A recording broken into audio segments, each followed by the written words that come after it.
ہمارے سامع اور بہت اچھے عرصے دراز سے بچپن سے موسیٰ رضا سہیل، ان کی طبیعت علیل ہے. آپ حضرات ان کے لیے بحق محمد و آل محمد دعا فرمائیں کہ اللہ انہیں صحت کلی عطا فرمائے. بسم اللہ الرحمن الرحیم. ساری تعریف اللہ کے لیے، درود اور سلام محمد اور آل محمد.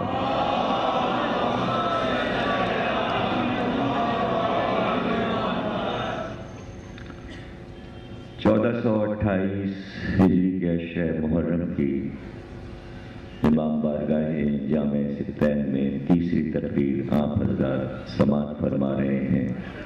حقوق نسواں اور اسلام کے موضوع پر صلوات پڑھیں.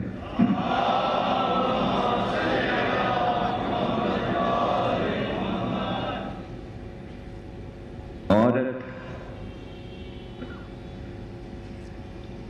تمیز تھی کل، اور ظاہر ہے کہ روزانہ موضوع تمہید طلب ہے، تو وضاحت تو روزانہ ہوگی.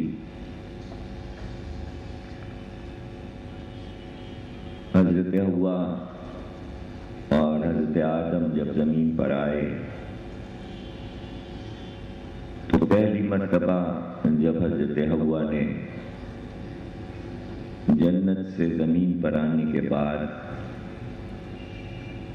اپنے بال کھولے تو ساری کائنات میں خوشبو پھیل گئی. خوشبو کا وجود حضرت حوا کی وجہ سے ہوا. تو گویا اس حدیث کی روشنی میں یہ ثابت ہوا کہ عورت پہلی منزل پر بشارت ہے اور پھر دوسری منزل پر خوشبو. اب یہ تو بات کی باتیں ہیں کہ وہ گھر کی ملکہ ہے، وہ زوجہ ہے، وہ ماں ہے، بیٹی ہے، بہن ہے. اور جیسے جیسے تقریریں آتی جائیں گی ہم وضاحت کرتے جائیں گے کہ قدرت نے عورت کو کتنے جوہر عطا کیے اور معاشرے کے لیے کتنی اہم ہستی قرار دیا. ظاہر ہے کہ اسلام نے اس کو بہت زیادہ، جو انسانی سطح پر قدرت نے عورت کو عظمت عطا کی تھی، چونکہ اس عظمت کو قوموں نے پامال کیا اور عورت کو ایک لونڈی، ایک کنیز بنا کر رکھا. اور وہ ظلم عورت پر ہوئے ہیں آدم سے لے کر عیسیٰ تک کہ اگر ان کا بیان کیا جائے تو ایک اشرا الگ ہو جائے گا. عورت کو بہت برا سمجھتے تھے دنیا کے تمام پڑھے لکھے دانشور، اور وہ برائیاں عورتوں کی ہیں کہ آپ پڑھ نہیں سکتے. مصر اور یونان میں عورت کو انتہائی معاشرے کا بالکل ہی بیکار حصہ سمجھا جاتا تھا، اور اس سے جو کام لیے جاتے تھے وہ انتہائی معاشرے کے پست کام تھے. یہ پرانی قوموں کی تاریخ ہے، چند جملوں میں سمیٹ دی، تفصیل میں جاؤں گا تو پھر جانے کیا کیا ہے، کہیں کہیں حوالے میں آ جائے گا. لیکن جہاں بھی آپ عورت کی تاریخ پڑھیں گے آپ کو پتہ چلے گا ماضی میں تمام قوموں نے عورت کی قدر نہیں کی. اسلام پہلا مذہب ہے جس نے اتنی عظمت بڑھائی، اتنی عظمت بڑھائی. عظمت بڑھانے کے لیے ہی تو آخری نبی کو ایک بیٹی کا باپ قرار دیا.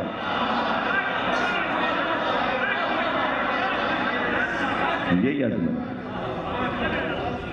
اسی طرح اگر یہ عالم اسلام اس وقت جس پریشانی میں ہے ان پریشانیوں میں ایک پریشانی یہ حقوق نسواں کا مسئلہ بھی ہے۔ تو اس میں پورا عالم اسلام جوابی طور پر صرف یہ کہہ سکتا ہے، کافی ہے یہ کہنا کہ اگر اسلام میں عورت کی ناقدری ہوتی تو کبھی اللہ اپنے پیغمبر کو اولاد نرینہ سے محروم رکھ کر صرف بیٹی نہ دیتا۔ اس سے زیادہ محبوب اللہ کو کوئی نہیں تھا، تو ایک قیمتی شہ روک لے کہ بیٹا نہ دے، عظمت بتانے کے لیے کہ کیا ہم بیٹا دے نہیں سکتے، لیکن اگر بیٹا دے دیتے تو پھر بھی تاریخ لکھ دیتی کہ بیٹی بیٹوں کی موجودگی میں محبتوں سے محروم رہ گئی، اس لیے جو بیٹوں کے حصے کی محبت ہے وہ بھی اسی بیٹی پہ لٹا دو، تاکہ کہیں سے تاریخ کسی گوشے سے یہ نہ لکھ سکے کہ اسلام میں پیغمبر نے بیٹی کی اور عورت کی قدر نہیں کی۔ اتنی قدر بڑھائی کہ مجسم میں رسالت ہوں، رسالت نہ چھٹتی ہے نہ لچکتی ہے نہ ٹس سے مس ہوتی ہے، جامد ہے، ایک جگہ جمع ہے، لیکن جب زہرا آئی وہی نبوت پھولوں کی ڈالی کی طرح جھک گئی۔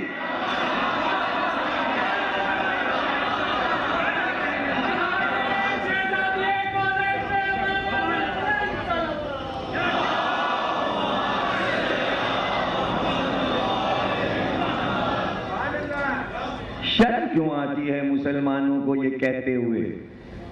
روز یہ حدیث جب سارے ٹیلی ویژن اور سارے اخبار چھپیں تو اوپر یہ لکھو تاکہ امریکہ کو رٹ جائے، یورپ کو یہ بات رٹ جائے کہ ان کا نبی اپنی بیٹی کو دیکھ کر تعظیم کے لیے اٹھتا تھا۔ لکھو، کہو، رٹے جاؤ، ہر فرقہ رٹے جاؤ۔ اس میں شرم کی کیا بات ہے؟ کہیں یہ تو شرم نہیں آ رہی، بیٹی کے لیے اٹھتے تھے، بیوی کے لیے تو نہیں اٹھے، نہیں لکھیں گے۔ نہیں، یہ آپ سوچتے رہیے دل میں، کبھی کوئی شوہر بیوی کے لیے نہیں اٹھے گا قیامت تک، اس لیے کہ بیوی کو شوہر کی اطاعت کرنی ہے۔ بیوی شوہر کو دیکھ کے اٹھے، شوہر کسی بیوی کی اطاعت نہیں کرتا، پھر وہ اطاعت کہاں ہے؟ پھر تو اس کو تو معاشرے میں کچھ اور کہتے ہیں، اس کا تو نام رکھا ہوا ہے۔ تو ایسی بات نبی کو نہیں عطا کی جا سکتی تھی۔ بیٹی کیا ہے؟ پھر وہ تو بات کی بحث ہے، ترمذی شریف کی حدیث کہ اٹھے کیوں اور حکم پروردگار کیوں ہے؟ وہ تو بولتا ہی نہیں جب تک وہ وحی نہ کرے، تو عمل تو اس سے بڑھ کے عمل وہ کرے گا ہی نہیں جب تک حکم نہ آئے۔ تو یہ حکم آیا ہے ڈائریکٹ، جب فاطمہ آئے اٹھیے اپنی جگہ سے۔ تو ایک بار حکم نہیں آ گیا تھا کہ جب فاطمہ آیا کریں تو آپ اٹھا کیجئے گا؟ نہیں، ادھر فاطمہ آئیں، جبریل چلے، فاطمہ آ رہی ہیں۔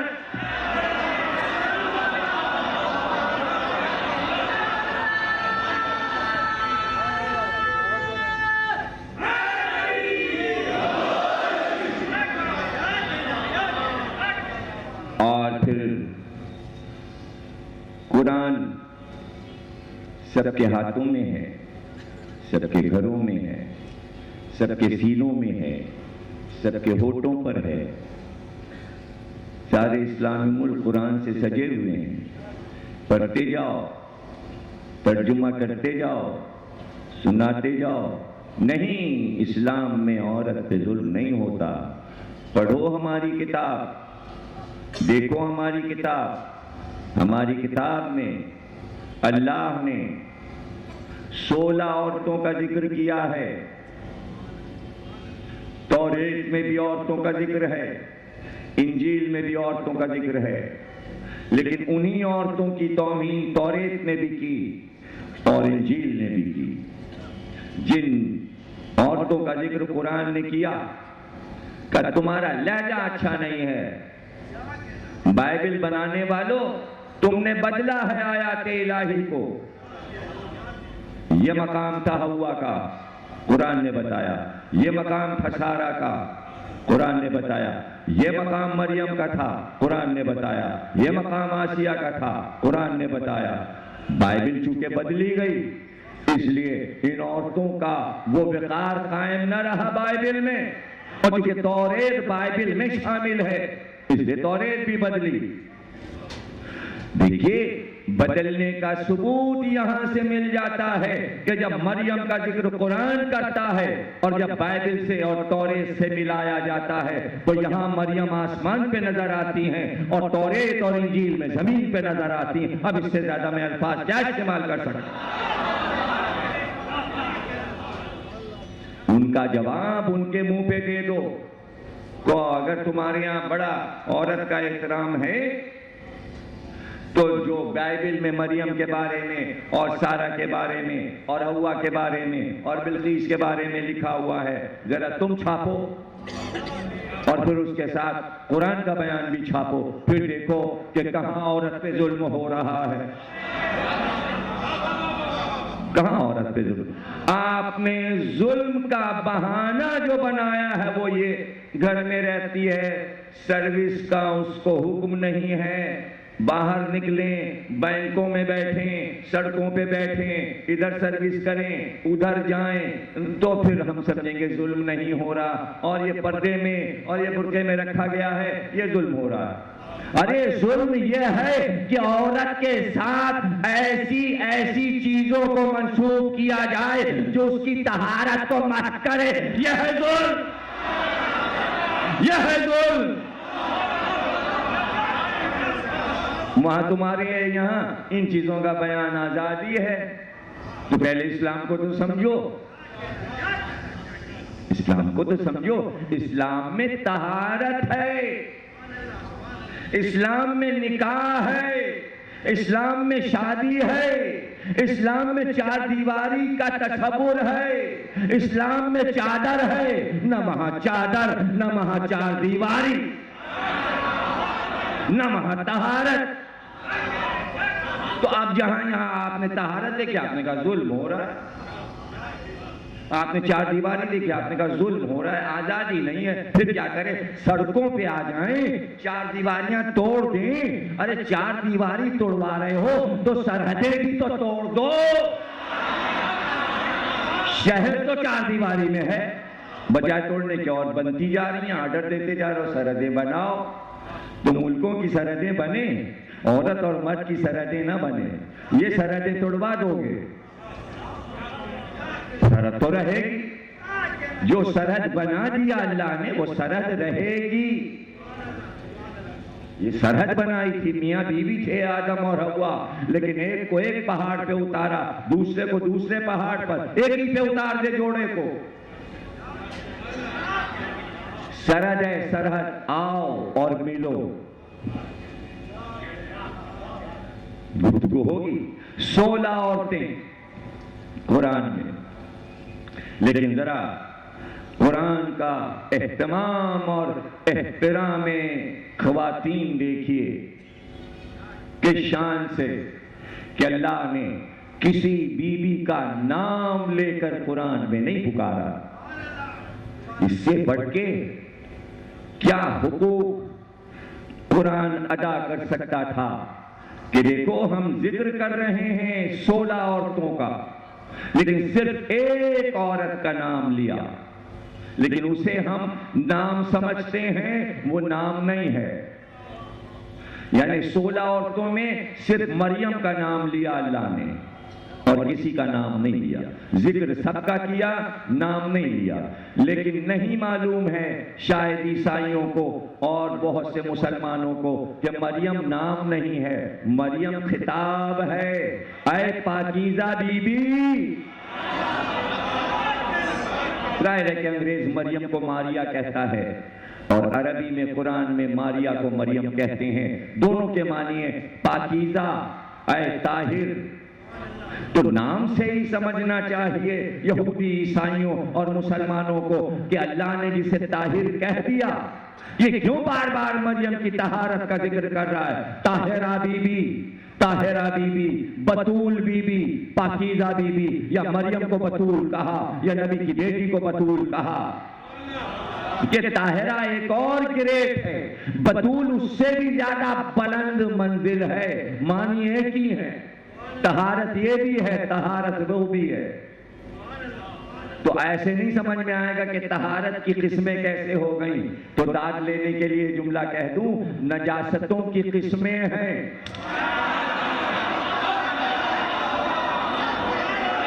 اب طہارت سمجھ میں آئے گی تو پھر طہارتوں کی بھی قسمیں ہو جائیں گی۔ اب آپ گھبرا گئے ہوں تو کیوں گھبرا جائیں؟ چہرے کی طہارت اور ہے، ہاتھ کی طہارت اور ہے، پیر کی طہارت اور ہے، جسم کی طہارت اور ہے۔ نہیں، آخری جملے پہ داد لے لوں نا، قلب کی طہارت اور ہے۔ پھر اسے پانی نہیں چاہیے ہوتا قلب کو، اس کو پھر وہی درود کا پانی چاہیے، تو پھر قلب کو طہارت ملتی ہے۔ اس لیے مریم بھی بتول، زہرا بھی بتول، اب تیسری کوئی بتول نہیں ہے، بتول دو ہی ہیں، بتول دو ہی ہیں، یا مریم یا زہرا۔ یا مریم، بہت پیار سے اللہ نے آواز دی، صرف مریم کو۔ سورہ مریم 19واں سورہ کلام پاک کا، پورا سورہ مریم، مریم سے بات چیت، مریم کی عظمت قرآن میں موجود۔ لیکن حوا کا ذکر کیا، سارہ کا ذکر کیا، ہاجرہ کا ذکر کیا، بلقیس کا ذکر کیا، زلیخا کا ذکر کیا، رحیمہ کا ذکر کیا، لیکن نام کسی کا نہیں لیا۔ ذرا یہ بتائیے کہ شخصیت کا ذکر ہو اور نام لیے بغیر 15 عورتوں کا ذکر ہو جائے تو سمجھ میں کیسے آئے گا کہ یہ کون سی عورت کا ذکر ہو رہا ہے؟ تو کوئی انسانی کلام تھا؟ کلام اللہ کا تھا۔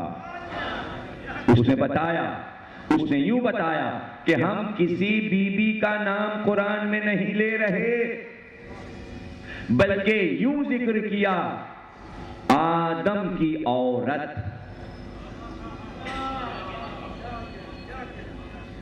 یہ لفظ یاد رکھیے گا، مروا کا لفظ جو ہے مرہ، تو امرات کہتے ہیں عربی میں عورت کو، تو ہر جگہ یہی لفظ آیا ہے آدم کے ساتھ۔ اے آدم تیری عورت، لفظ زوجہ بھی نہیں ہے، یہ بھی نہیں، آدم تیری بیوی، آدم تیری عورت، آدم کی عورت، کلیئر بات۔ ابراہیم اور ان کی عورت سارہ، ابراہیم اور ان کی عورت ہاجرہ، اور ایک وہ عورت جو ملک یمن میں ملک سبا کی حاکم تھی، وہ عورت بلقیس، اور وہ جو مصر کے بادشاہ کے وزیر عزیز کی عورت تھی زلیخا، عزیز مصر کی عورت، سورہ یوسف۔ سمجھایا یہ عورتیں ہیں اتنی، نام نہیں لیا۔ کیوں؟ اس لیے نام نہیں لیا کہ یہ بتایا اللہ نے عورت کی اپنی کوئی پہچان نہیں ہے، عورت پہچانی جاتی ہے اپنے شوہر سے۔ حوا کی عظمت بڑھ رہی ہے کہ آدم کی عورت، سارہ کی عظمت بڑھ رہی ہے، اور ابراہیم جیسے نبی کے گھر کی ناموس، یعنی شوہر عورت کی پہچان ہے۔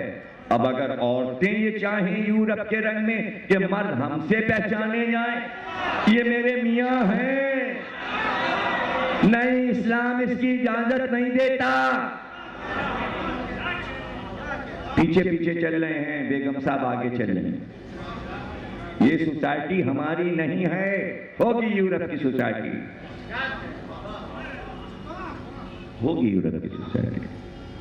اگر آپ قرآن پہ عمل کر رہے ہیں، اسلام اسلام اسلام اسلام پکار رہے ہیں، سوال یہ کہ اگر یہ باریکیاں ساری بتاؤں تو یہاں پر کہاں حلال و حرام ہو رہا ہے اور کہاں پہ بدعت ہو رہی ہے، اس پہ بحث کرو۔ یہ سب چھوڑ دو کہ یہ کیا ہو رہا اور وہ کیا ہو رہا۔ یہ تو ہو رہا 1400 برس سے ہوتا رہے گا، قیامت تک ہوتا رہے گا۔ اس کی طرف مڑ کے نہ دیکھو کیا ہو رہا، اگر نہیں کر رہے ہو تو نہ دیکھو۔ وہ دیکھو کہ کیا پورے عالم اسلام میں ہو رہا ہے۔ اسلام نے کیا حکم دیا کہ عورت کی عصمت کیا ہے؟ برابری کا درجہ دیا، برابری کا درجہ۔ یہ مرد ہے، یہ عورت ہے، یہ گاڑی کے دو پہیے ہیں، دونوں ساتھ چلیں گے، برابری کا۔ جو حقوق اس کو دیے وہی اس کو دیے۔ اب دیکھیے، شادی پہلے بھی کہہ چکا ہوں لیکن پھر سمجھاؤں گا، اور ظاہر ہے کہ بات چیز ایسی ہوتی کہ جب تک اس پہ بہت زیادہ ذہن پہ زور نہ دیا جائے بات سمجھ میں نہیں آتی ہے، اور چونکہ اب ریکارڈ ہو جاتا ہے تو پھر سمجھنا اس کا آسان ہے۔ آپ پھر سے اس کو دیکھ کے سمجھ کے کتاب میں پڑھ کے بات کو سمجھ لیں۔ شادی ایک حصہ ہے، طلاق دوسرا حصہ ہے۔ اب آپ یہ سمجھیں گے یہ کیا یعنی شادی کرو پھر طلاق دے دو؟ نہیں، حقوق نسواں میں شادی دو حصوں میں ہے۔ بات حقوق کی ہو رہی، یہ نہ سمجھیے گا طلاق شادی کا حصہ ہے، نہیں ہے، حقوق میں حصہ ہے۔ اگر خدا نہ کرے یہ وقت آ جائے، آتا رہتا ہے۔ ابھی تو بمبئی کے بھیا صاحب نے بتایا کہ ابھی فیصلہ ہوا ہے، ٹی وی پہ آ گیا۔ 16 سال سے کیس چل رہا تھا بمبئی ہائی کورٹ میں کہ ایک نشست میں 3 طلاقیں مسلمانوں کی غلط ہیں۔ ڈگری ہو گئی، ہائی کورٹ نے فیصلے کو کہہ دیا کہ یہ فیصلہ غلط ہے، ایک نشست میں 3 طلاقیں نہیں ہو سکتی، یہ عورت پہ ظلم ہے۔ یہی پاکستان میں بھی ہوا، یہاں تو پہلے ہی سے بحث چل رہی تھی کہ اس کو ختم کیا جائے، اور وہ 16 سالہ پرانا کیس بمبئی میں بھی ختم ہو گیا۔ یعنی عورت اس ظلم سے بچی، ناراض ہو گئے بیوی سے، طلاق طلاق طلاق تڑ تڑ تڑ تڑ تڑ تڑ تڑ۔ جاؤ، کس نے کیا یہ اسلام میں نہیں تھا، یہ حضور کیا نہیں تھا، یہ حضرت عمر رضی اللہ تعالیٰ عنہ نے رائج کیا۔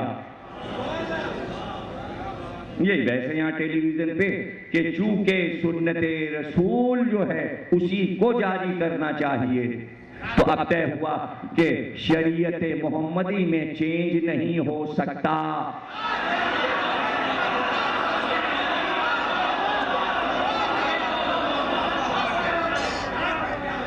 بھائی طلاقیں 3 ہی ہیں، طلاق تو ہیں ہی 3 ہی کو چھوڑا جاتا ہے، 3 بار چھوڑا جاتا ہے۔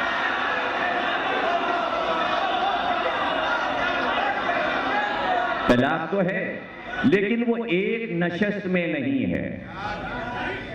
وہ مسئلہ یوں ہے، طلاق دیا دے دیا، لیکن وہ بمبئی کورٹ نے بھی کہا ثالثی کے بغیر نہیں ہوگی، پہلے ثالث آئے گا، سمجھائے گا، ان کو سمجھائے گا، ان کو سمجھائے گا، ایک دم سے طلاق نہیں ہوتی۔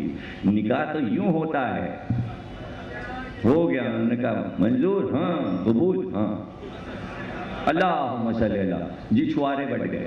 اس میں چھوارے نہیں بٹتے، اس میں دوڑ بھاگ ہوتی ہے، اس میں مولوی اس میں تو 1000 روپے میں کہتا چلیے ٹھیک ہے، اس میں ذرا لمبا چوڑا حساب، اجی صاحب 25,000 سے کم نہیں لوں گا۔ اب دونوں پارٹیاں جو ہیں نا پریشان ہیں، دونوں کے گھر والے پریشان ہیں، چھٹا ہونا ہے جلدی، اس لیے کہ ہو سکتا ہے دونوں طرف دوسری ہونے والی ہو، تو اچھی خاصی ایک ٹرین ادھر رکی ہوئی ہے، ایک ٹرین ادھر رکی ہوئی ہے انجن کی وجہ سے، اس لیے جلدی ہونا ہے، مرو لو 25,000 کراؤ، جلدی پڑھواؤ سے دے، جلدی کرو جلدی کرو، تو یہاں پر تو دینا پڑے گا، تو اس لیے طلاق کے ریٹ زیادہ ہیں، نکاح کے کم ہیں۔ دیکھا شادی 2 حصوں میں ہے، حقوق دیکھا، وہ عورت بھی لے گی اپنا حصہ، اس کے بغیر مسئلہ طے نہیں ہوگا۔ لیکن میں یہ کہہ رہا تھا کہ اسلام نے نکاح کا حق عورت کو دیا، طلاق کا حق مرد کو دیا، اس طرح دونوں کو برابر کر دیا۔ بھائی سمجھنے والے سمجھے اور نہیں سمجھنے والے نہیں سمجھے۔ مرد کی عظمت بڑھا دی، تو چھوڑ سکتا ہے اس کو، عورت کو حقوق دیا، تو قبول کر سکتی ہے اس کو۔ اس کو یہ حق نہیں۔ عورت اگر منع کر دے تو بارات واپس چلی جائے، نہیں میں نہیں کروں گی اس سے شادی، یہ ہے عورت کا حق۔ اس سے بڑا کوئی حقوق نسواں دنیا میں کہیں کسی کو عطا کیا گیا جو اسلام اور قرآن اور شریعت محمدی نے عطا کیا کہ پہلے عورت سے پوچھا جائے گا، وہ باہر آیا ہے مرد، تجھ کو قبول ہے؟ تو وہ کہے گی اتنا لایا ہے کہ نہیں، تب قبول کروں گی، اتنی رقم مہر کی مجھے چاہیے۔ کہاں وہ دینے کو تیار ہے، ٹھیک ہے، اب دستخط کرے گی دلہن، اور طلاق میں اب تڑپ رہی ہے کہ میں کیسے نکل کے چلی جاؤں، چھوڑ دوں گھر۔ شوہر کہہ رہا ہے نہیں جا سکتی تو۔ یہ حقوق مرد کے، وہ عورت کا حق تھا کہ بارات واپس کر سکتی تھی، یہ مرد کے حقوق کہ عورت گھر سے باہر نکل نہیں سکتی میری اجازت کے بغیر۔ یہ حق مرد کو دیا، یہ حق مرد کو دیا۔ تو اس پہ بھی ابھی ہوگا، ابھی اس پہ بھی مسئلہ چلے گا، ہاں اس پہ بھی چلے گا کہ اسلام کا یہ اصول کسی کے ابھی سمجھ میں نہیں آ رہا ہے کہ مرد کو طلاق کا حق کیوں دیا، عورت کو کیوں نہیں دیا۔ یہ بھی سن لیجئے۔ اور ہمارے نواب صاحب تشریف لائے ہوئے ہیں، جعفری صاحب لکھنؤ سے، روزانہ اس مجلس سے 5 منٹ پہلے مجلس ختم ہوتی ناصر رضا صاحب کے رہائش گاہ پہ، اور آپ میرنیس کا مرثیہ روزانہ 20 منٹ پڑھتے ہیں۔ تو آپ حضرات جو لوگ جلدی آنے کے عادی ہیں، اگر جلدی سے آ جائیں تو 7:30 بجے مجلس شروع کرا کے ختم کرا کے ہم لوگ ادھر آ جاتے ہیں۔ اور ویسے ہمارے انیس کاظمی صاحب کی فرمائش ہے کہ یہاں کی مجلس میں بھی ایک دن نواب صاحب کچھ 20-25 منٹ پڑھیں، تو ہم کوشش کریں گے کہ اتوار کے دن حضرت عباس کے حال کا مرثیہ کہیں سے یہاں پر پڑھوائیں گے انشاءاللہ، تاکہ آپ لکھنؤ کا جو پڑھت ہے اور جس طرح وہاں مرثیہ پڑھا جاتا ہے، اور پڑھا کیا جاتا ہے، مطلب کوئی ہے ہی نہیں لکھنؤ میں، بس ہمارے یہی بھائی بچے ہیں، اللہ ان کو سلامت رکھے، جعفری صاحب کو، اور انہوں نے وہاں باقاعدہ انسٹیٹیوٹ قائم کیا ہے مرثیہ سکھانے کا، تو کافی ان کے شاگرد ہیں ماشاءاللہ، اور لوگ سیکھ رہے ہیں اور نئے نوجوان نسل بھی سیکھ رہی ہے۔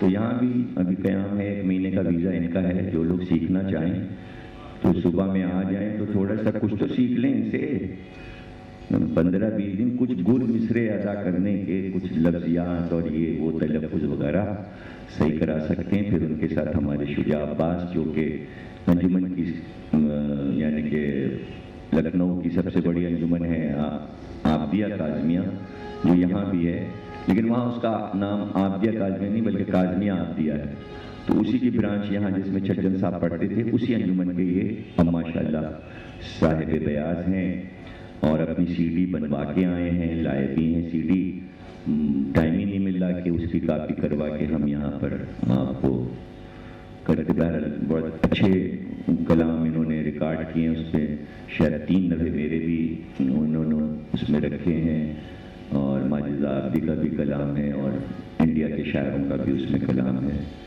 تو آپ انہیں بھی یہاں سنیں گے۔ ہماری دعوت پر یہ تشریف لائے ہیں شجاع عباس بھی، اور ہمارے حیدر نواب جعفری صاحب، تو یہ سمجھ لیجیے حیدر نواب جعفری صاحب سے آپ ملیں، اسے ہاتھ ملائیں، بہت آپ محظوظ ہوں گے۔ یہ امریکہ میں پڑھ چکے، دبئی میں پڑھ چکے، انگلینڈ میں پڑھ چکے، پوری دنیا میں پڑھ چکے ہیں۔ یہاں بھی آئے تھے 86 میں، لیکن اس سال ہم نے خصوصی طور پہ ٹیلی فون کر کے کہا کہ آئیے، بہرحال یہ دہلی گئے ماشاءاللہ، دلی سے ایمبیسی نے ویزا بھی ہمارے کہنے سے دے دیا اور فوراً ہی نے بغیر کسی زحمت کے ویزا مل گیا اور پھر یہ لکھنؤ سے اور دہلی آ کے جہاز سے پہنچ گئے۔ ہمیں بہت خوشی ہے دونوں مہمانوں کے آنے کی، آپ کو بھی خوشی ہونی چاہیے کہ لکھنؤ کی عزاداری چھوڑ کے یہ دو مہمان آپ کے ساتھ کراچی کی عزاداری دیکھنے آئے ہیں، تو ہم تو بہت ان کے قدردان ہیں کہ بھئی ہمارے کہنے سے انہوں نے اپنے یہاں کی اتنی بڑی عزاداری، جبکہ سب ان کے ہاتھ میں ہے، وہاں کافی مجلسیں پڑھنی ہیں، جعفری صاحب کو بھی اور شجاعت ماشاءاللہ پورے لکھنؤ میں پڑھتے ہیں، شبیداریوں میں بھی اور مجالس میں بھی، لیکن یہاں آئے ہم بہت خوش ہیں ان کی آمد سے، اور ہمیں میر انیس کا کلام بھی سننے کو مل رہا ہے اور شام کی مجلس میں بڑا لطف آتا ہے جب آپ جنگ، آج امام حسین کی رخصت اور جنگ پڑھی، اور کل بھی اسی طرح پیش کیا تھا۔ کل کی مجلس میں اب ایسے ایک مارکت الارا مرثیہ ہے میر انیس کا، جب کربلا میں داخلہ شاہ دین ہوا تو اس کو دو حصوں میں آپ پڑھتے ہیں، تو شاید کل یا پرسوں پیش کریں گے میر انیس کا یہ مارکہ آرا مرثیہ۔ تو اب اتنے لوگ نہ آ جائیے گا کہ ناصر رضا کے گھر میں جگہ نہ رہے پورا، یہ میرا مطلب نہیں ہے کہ سب لوگ آ ہی جائیں 7 بجے، جو خاص خاص ادب پسند لوگ ہیں وہ ضرور آویں جنہیں انیس اور مرثیہ اور شاعری پسند ہے۔ اب یہ نہ ہو کہ صاحب اعلان کیا تھا تو سبھی پورا مجمع جامع سے پہن کر ان کے گھر میں آ گئے، یہ مطلب نہیں ہے۔ وہ لوگ آئیں کہ جو واقعی ذوق رکھتے ہیں اور داد دے سکیں مصرے پر اور پڑھنے پر اور پڑھنے پر، وہ ضرور ہے۔ ایک صلوات پڑھیے گا۔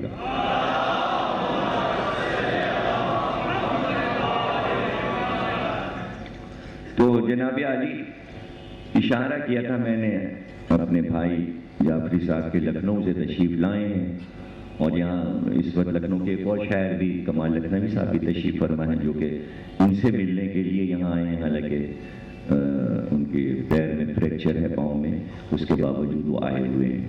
تو 2 شاعر تو لکھنؤ کے یہاں تشریف فرما ہیں، لکھنؤ سے آئے ہوئے۔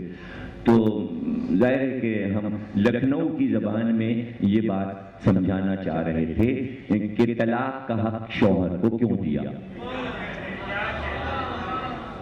اب ہمارے پاس لفظ نہیں تھے تو ہم نے لکھنؤ کی زبان کا سہارا لیا ہے۔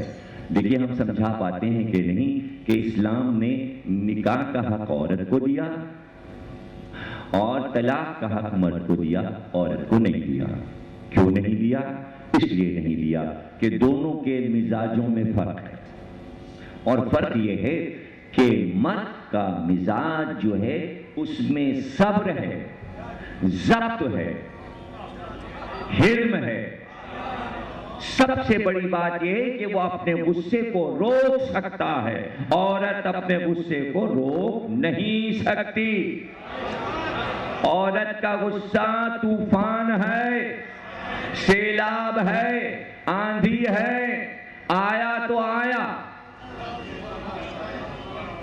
آیا تو آیا، آندھی طوفان گرج، بادل کی گرج ہے۔ ارسطو اپنے کاغذات دیکھ رہا تھا بیٹھے ہوئے، بیوی نے کہا کھانا کھا لے، اٹھ۔ اب ارسطو تو کھویا ہوا تھا اپنے فلسفے میں، بڑبڑاتی ہوئی چلی گئی، پھر بڑبڑاتی ہوئی ادھر سے آئی، اٹھتا نہیں، کھانا نہیں کھاتا۔ جب اس نے دیکھا نہیں سنتا تو پانی کا جو مٹکا رکھا ہوا تھا بھرا پورا اٹھایا اور ارسطو کو اب چلائے بھی لگے، پورا مٹکا اٹھا کے ارسطو کے ساتھ مارا، سارے کاغذات اس کے بھیگ گئے۔ جو اتنی دیر سے خاموش تھا پانی کے قطروں کو دیکھ کر سر اٹھایا اور کہا یہی تو میں کہوں، صبح سے بادل گرج رہے تھے، بارش اب ہوئی۔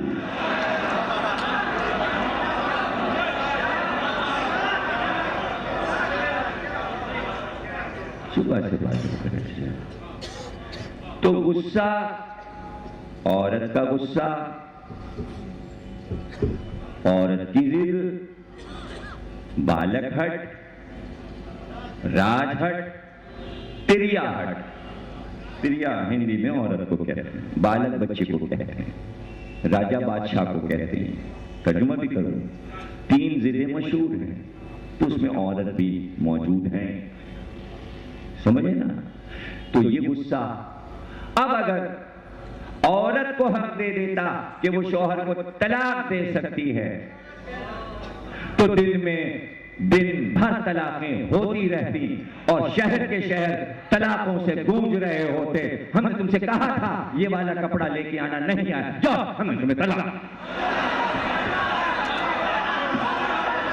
ہم نے تم سے کہا تھا کہ یہ والی گاڑی خریدو، کیوں نہیں خریدی؟ ارے بھائی نہیں، اچھا تم نہیں خریدی تو جاؤ طلاق۔ کہاں تھا پان لے کے گھر میں گھسنا، خالی ہاتھ آ گئے، سر ہوتا کھینچ کے مارا گیا، جا طلاق۔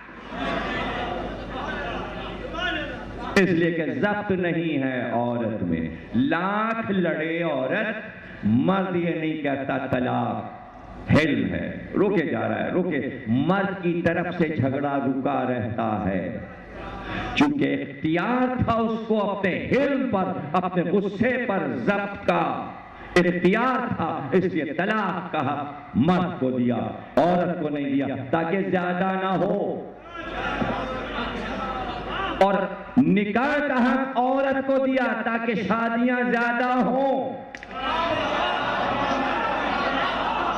اور طلاقیں کم۔ یہ ہے حقوق نسواں کہ شادیاں زیادہ ہوں، نسلیں بڑھیں، اسلام یہ چاہتا، اور طلاقیں نہ ہو۔ طلاق کا تصور کہاں تھا اسلام سے پہلے؟ کہاں تھا تصور؟ اسلام نے دیا، ہندوؤں نے لیا، عیسائیوں نے لیا، حالانکہ عیسائی یہودیوں کے طلاق موجود تھی، بھول چکے تھے، اسلام نے یاد دلایا، کہا اگر نہیں ساتھ رہ سکتے تو طریقہ کار احسن طریقہ یہ ہے، لیکن اعلان کر دیا سورہ طلاق میں، اللہ نے سورہ ہے طلاق کا، نکاح کا سورہ قرآن میں نہیں ہے، طلاق کا سورہ ہے۔ کیا بتائیں ہم، سورہ مسلم نہیں ہے، سورہ منافق ہے۔ ہم ہیں یہ سب باتیں اللہ کی مصلحتیں ہیں، ضروری ہے کہ اللہ کی مصلحتوں کو سمجھا جائے، لیکن اعلان کر دیا قرآن نے کہ ہاں ہم نے حکم دیا ہے طلاق کا، لیکن نا پسندیدہ عمل ہے اللہ کا، اللہ پسند نہیں کرتا اس عمل کو، پسند نہیں ہے ہمیں، لیکن اجازت دے دی۔ تو بہت سے ایسے عمل ہیں جو اللہ کو پسند نہیں ہیں، لیکن اجازت وقت ضرورت دی گئی ہے، اللہ کو نہیں پسند۔ بھئی یہی تو بات ہے کہ ائمہ کی نظر ہمیشہ اللہ کی پسند پہ رہتی تھی، شریعت پہ نہیں رہتی۔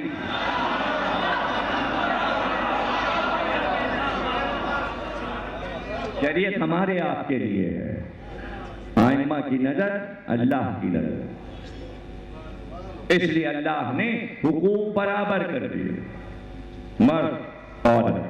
اس لیے ذکر کیا 16 عورتوں کا قرآن میں، آپ سمجھے تھے میں موضوع سے ہٹ گیا، مرد کے ساتھ عورت کا ذکر کیا، یہ آدم ہے تو یہ حوا ہے، یہ ابراہیم ہے تو یہ سارہ ہے، یہ سلیمان ہے تو یہ بلقیس ہے، یہ عزیز مصر ہے تو یہ زلیخا ہے، یہ ایوب ہے تو یہ رحیمہ ہے، یہ فرعون ہے تو یہ آسیہ ہے، لیکن چونکہ مریم کے شوہر نہیں تھا اس لیے نام لے کر پکارا، اے پاکیزہ بی بی مریم،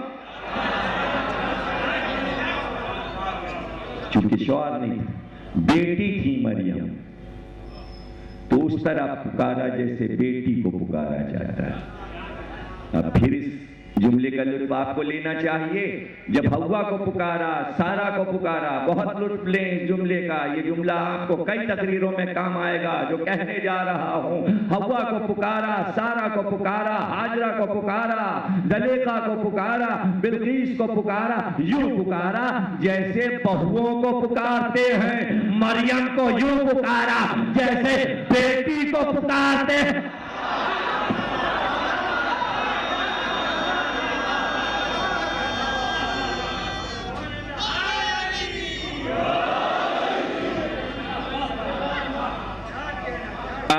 تاریخ میں کیا کریں ہم کہ قرآن میں سب سے پہلی عورت جس کا ذکر آتا ہے وہ حوا، لیکن جو دوسری عورت حوا کے فوراً بعد قرآن میں آئے گی وہ ہیں تو سارا لیکن بیچ میں ایک عورت اور، تب سارا کا نمبر آئے گا۔ قرآن کی ترتیب کے اعتبار سے پہلے حوا کا ذکر ہے، پھر سارا کا ذکر ہے، لیکن سارا کا ذکر نہیں ہے، بیچ میں ایک عورت اور ہے۔ اس کے لیے ہمیں آپ کو سمجھانا پڑے گا۔ عورتیں 16 ہیں قرآن میں، لیکن 14 عورتیں وہ ہیں جن کی تعریف کی ہے قرآن نے، لیکن 2 عورتیں وہ ہیں کہ جن کی مذمت کی ہے قرآن نے، لیکن پھر وہ 2 نہیں رہتی، 16 پر 3 کا اور اضافہ ہو جاتا ہے۔ ہم کیا کریں، یہ سب ہماری مجبوریاں ہیں۔ اور ان 2 میں ایک نوح کی بیوی ہے اور ایک لوط کی بیوی ہے جس کی قرآن نے مذمت کی، اللہ نے اس کو برا کہا۔ پتہ چلا ان 16 میں اچھی بھی ہیں اور بری بھی ہیں۔ تو قرآن میں دونوں طرح کی عورت پائی جاتی ہے تاکہ حقوق نسواں سمجھ میں آ جائے، تاکہ سمجھ میں آ جائے۔ یہ بھی مسائل ہیں معاشرے کے، دنیا کا کوئی ملک ہو اس کے لیے یہ مسئلہ ہے، اس کے لیے مسئلہ ہے۔ 2 بھائی تھے، تو ایک تو جو چھوٹا تھا وہ بوڑھا نظر آ رہا تھا، اور جو بڑا تھا وہ بالکل جوان نظر آ رہا تھا۔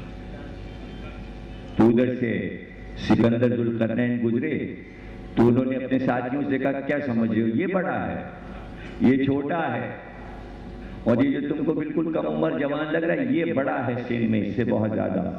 تو قوم کہنے لگی اے سکندر یہ کیسے؟ کہ اس کی بیوی اچھی ہے، اس نے آرام سے رکھا، یہ بوڑھا نہیں ہوا۔ اس کی بیوی بڑی بدتمیز ہے، اس نے اس کو بوڑھا کر دیا۔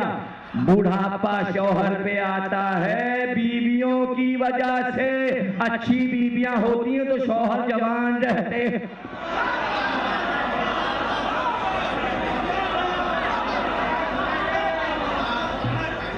تو یہ ہے اچھے برے کا فرق۔ بھئی ہم کیا کریں، موضوع ایسا ہے، اب دیکھیں ہم کیا کریں کہ اسمبلی نے ایسا موضوع پاکستان کو دیا۔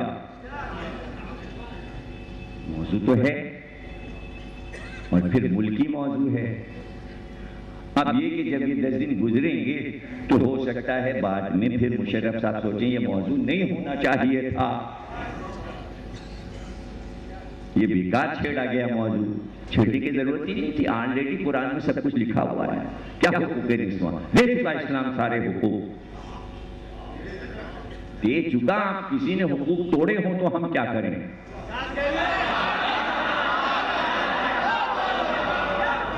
اسلام حقوق دے، سب قرآن میں لکھے ہوئے حقوق موجود ہیں۔ تو اس میں وائلہ نام ہے اس کا، نوح کی بیوی کا۔ پھر میں نے آپ کو بتا دیا عورتوں کا نام تو قرآن میں لیا نہیں گیا، لیکن تاریخ میں پیغمبروں کی زبان سے حدیثوں کے ذریعے توریت اور انجیل میں کچھ نام آئے ہیں۔ اس میں حضرت نوح کی اس بیوی کا نام ہے، کوئی عیب نہیں تھا اس میں، نوح اور لوط کی بیویوں میں کوئی عیب نہیں تھا، اس لیے کہ پیغمبر کی بیویاں بہت اعلیٰ، شریف، باکردار، عظیم ہوتی ہیں، پاکیزہ اور طاہر ہوتی ہیں، چاہے وہ اچھی ہوں یا بری ہوتی پاکیزہ ہیں۔ پھر اللہ کیوں مذمت کرتا ہے؟ مذمت اس بات پر کرتا ہے کہ فکر میں دونوں ایک نہیں ہیں، یہ پیغمبر کے خلاف سوچتی ہے، بس اتنی سی خطا ہے۔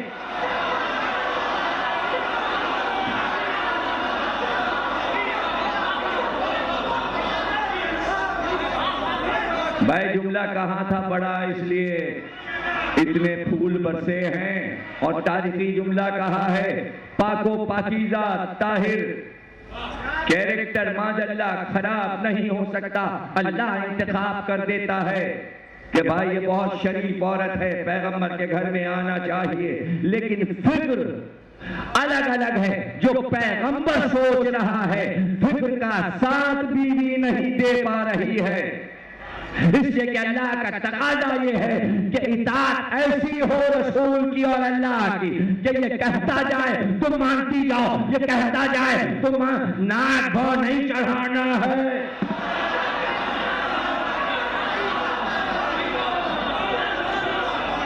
اس کو عیب قرار دیا کہ ٹیڑھی پسلیوں کی طرح نہ بنو،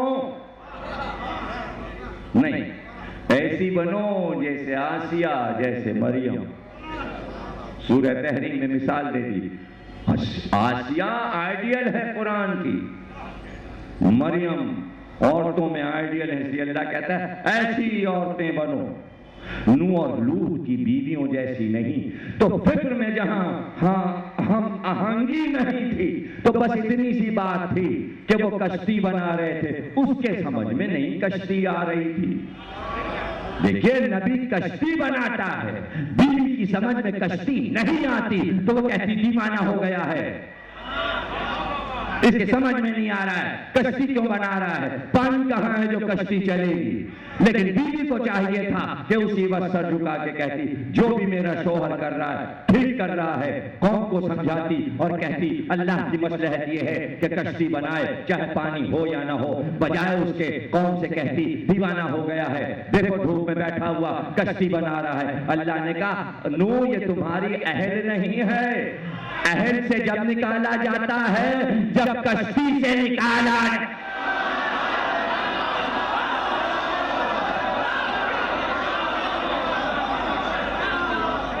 یہ تمہاری اہل نہیں ہے، اس لیے کہ اس کی فکر اور تمہاری فکر ایک نہیں ہے۔ اب یہ تو ہونا تھا، ماں کا اثر بیٹے پہ پڑتا ہے۔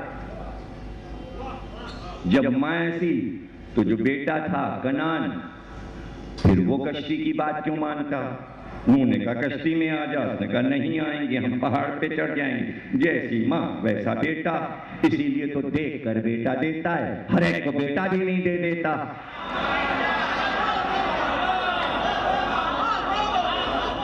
کہ بھائی یہی اگر ہونا ہے طوفان نوح والا کیس اور ناقدری کشتی کی ہونے والی تو بس ٹھیک ہے، ایسے ہی رہو، ایسے ہی رہو۔ تو اس کے فوراً بعد یعنی حضرت نوح کی زوجہ کے فوراً بعد قرآن میں، تاریخ میں، شریعت میں اور تمام کتابوں میں، توریت اور انجیل میں فوراً جس عورت کا آسمانی ذکر آیا وہ جناب سارہ ہے۔ جناب سارہ حضرت ابراہیم کی پہلی زوجہ ہیں۔ چونکہ کل ہی مجھے اندازہ ہو گیا تھا، میں سمجھا تھا موضوع چھوٹا سا ہے، لیکن چھوٹا سا نہیں لگا تھا مجھے کل، اور آج مجھے اور اندازہ ہو گیا کہ پھیلاؤ ہے موضوع میں۔ کچھ لگ رہا ہے آپ کو یا آپ کو لگ رہا ہے سمٹا ہوا موضوع ہے؟ ابھی تو تاریخ کی دوسری عورت کے ذکر تک پہنچا ہوں، 16 نام تو میں نے بتا دیے، اب اگر دو کا ذکر بھی کیا روز تب جا کے معاملہ نپٹے گا، اس لیے کہ 16 کے علاوہ کچھ اور عظیم بیویاں بھی ہیں اور وہ قرآن میں ہی ہیں لیکن نظر نہیں آتی ہیں، غیب میں ہیں، ذکر ان کا بھی قرآن میں ہے، ان کا ذکر بھی قرآن میں ہے۔ اور بیٹے اور شوہر کے ساتھ جو عورت کا ذکر کیا اس لیے ذکر کیا کہ جب کبھی بھی قرآن میں کسی شہید کا ذکر آ جائے سمجھنا اس شہید کے ساتھ ایک بیوی بھی ہے۔ آدم کے ساتھ حوا کا ذکر ہے، ابراہیم کے ساتھ سارہ کا ذکر ہے، فرعون کے ساتھ آسیہ کا ذکر ہے، تو اب جہاں شہیدوں کا قرآن میں ذکر ہوگا وہیں کوئی بیوی بھی ہوگی، اس کی شہید بن کر، اس کی گواہ بن کر، اور قرآن میں اس کی کہیں نہ کہیں تعریف آ جائے گی، وہ بھی ذکر ہم کریں گے۔ تو بھائی ابھی آگ میں پھینک دیا نمرود نے حضرت ابراہیم کو، 16 برس کے تھے، 16 برس کی عمر کیا ہوتی ہے، اور صرف اس بات پر کہ سارے بت توڑ موڑ کے پھینک دیے تھے انہوں نے، معبد کے آگ میں پھینک دیا۔ اتنا ایک تاریخی جملہ کہنے کے لیے یہاں سے ہم گریز کر رہے ہیں، تقریر خاتمے پہ پہنچ رہی ہے، اور یہ جملہ آپ کے لیے نقش ہو جائے گا۔ بہت اچھا سا ایک جملہ ابھی ذہن میں آیا، اس لیے میں یہاں پہ رک گیا کہ یہ جملہ بہت عجیب آ گیا ہے۔ اب یہ تو جوہری تو آپ ہیں، قدر تو آپ کریں گے، موتیوں کی قدر کرنا تو آپ جانتے ہیں۔ 16 سال کے تھے تو وہ جب آگ میں پھینک دیا تو آگ گلزار بن گئی۔ اب اس میں اشارہ بھی ہو جائے گا تاکہ بھئی ہمارے تحت اللفظ پڑھنے والے بیٹھے ہوئے تو ذرا ہم بھی کچھ اپنی استادی انہیں دکھا لیں، اس لیے کہ مرثیے میں اشارہ ہوتا ہے تو وہ اشارہ ہی معنی بتائے گا۔ اب اگر آپ اشارہ سمجھ گئے تو سمجھ گئے، نہیں سمجھے تو پھر یہ ہماری قسمت کے جملہ آپ تک نہیں پہنچا۔ تو آگ کو گلزار بنا دیا، آگ بجھ گئی اور آگ گلزار بن گئی، پھول کھلنے لگے، چمن نثار ہو گیا، جہاں آگ دہک رہی تھی وہاں باغ ہو گیا۔ اور اس کے بعد اللہ نے اعلان کیا وَإِنَّا مِن شِيَعَتِهِ لَإِبْرَاهِيمَ، یہ جو بچا ہے آگ میں جلنے سے یہ ابراہیم میرا شیعہ تھا۔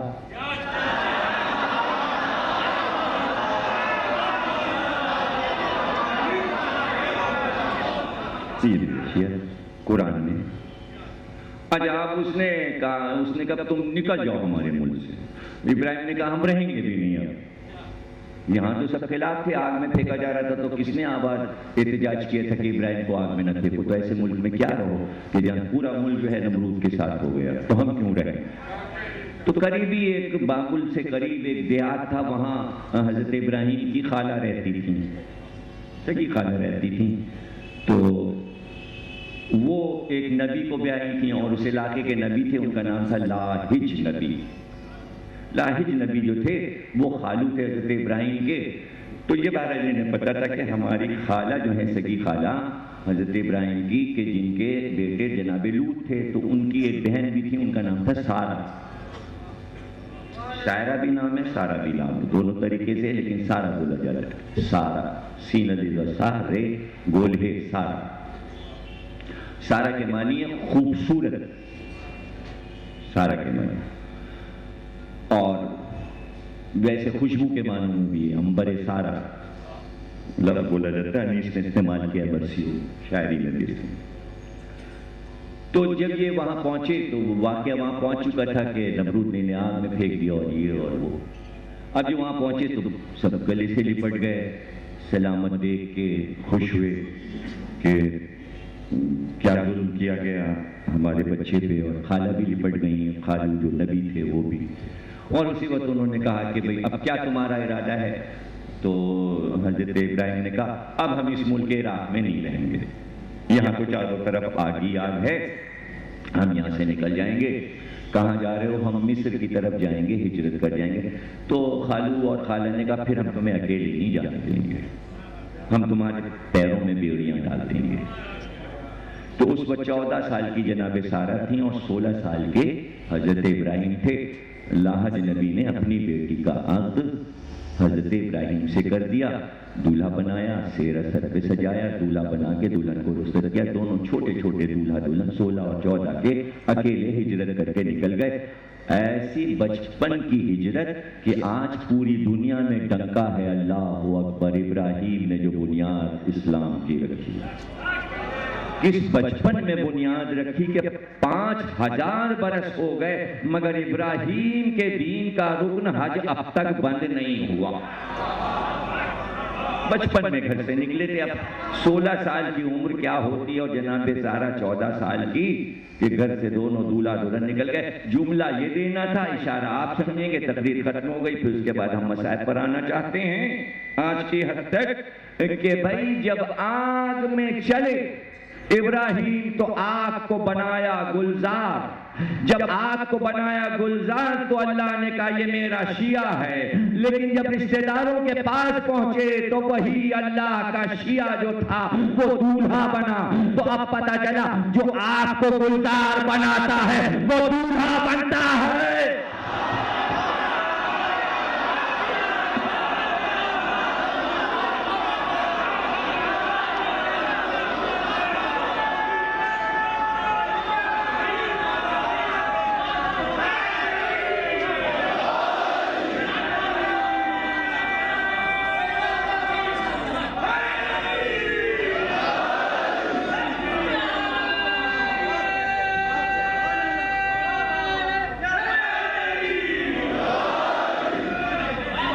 وہ دولہا بنتا ہے۔ دولہا بننا ماں کا، بزرگوں کا ارمان ہوتا ہے، اور یہ کوئی حیرت میں نہ پڑ جائیے گا، یہ لفظ ہر ملک میں رائج ہے۔ کوئی یہ سمجھے کہ دولہا صرف پاکستان ہندوستان میں ہوتا ہے، عرب میں بھی ہوتا ہے۔ سہرا باندھنے کا